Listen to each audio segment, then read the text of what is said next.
Don't keep scrolling. Instead, let me tell you how Manchester City are a dirty team fouling their way to success. Or are they?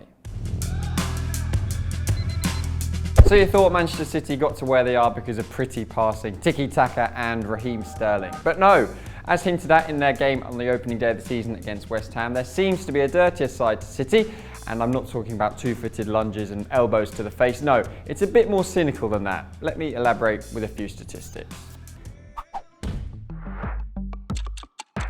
See, in the season that City got 100 points, that was 17-18, they allowed their opponents an average of just 22 passes for every foul they committed against them. For context, Swansea, the cleanest team in the league that season, allowed 44 passes, about double. Liverpool were around 8th with 10 more than City. City fouled a lot. Over a third of those fouls occurred within 5 seconds of their opponents winning the ball, and on top of that, City fouled them higher up the pitch than any other team in the league, an average of 57 metres from their own goal. The strategy seems clear.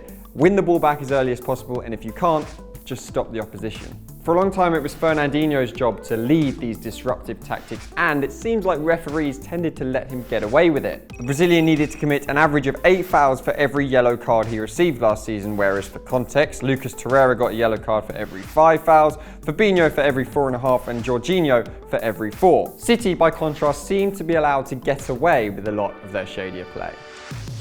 Now, to be fair to them, Pep City weren't quite as cynical in their second title-winning season as they were in their first, but that might be because they were a little bit more comfortable. In 17-18, City led for 53% of the minutes they played, whereas last season that shot up to 61%. Whilst it was of course a much closer title race, Pep's side might not have needed to foul as much as they did the season before to guarantee the 3 points. At the same time, the rest of the league seemed to be catching up to City's level of cynicism. 31% of all fouls committed last season occurred within 5 seconds of a team losing the ball, whereas it had only been 28% the season before.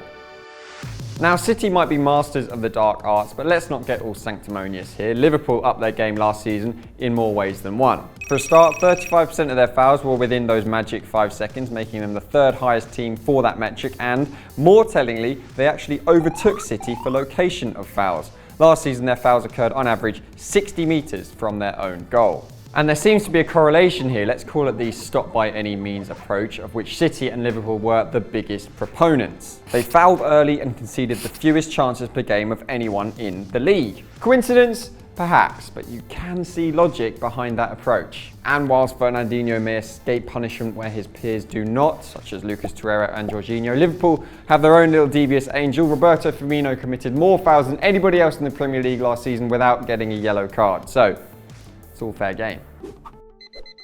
So there you go, City are certainly not afraid to be disruptive when they lose the ball, and while they may not be dirty per se, they certainly know a certain way to defend. And Liverpool, to their credit, are wising up. If you've enjoyed this video, please do drop us a like. Let us know what you thought of the episode in the comments below, but in the meantime, thank you very much for watching.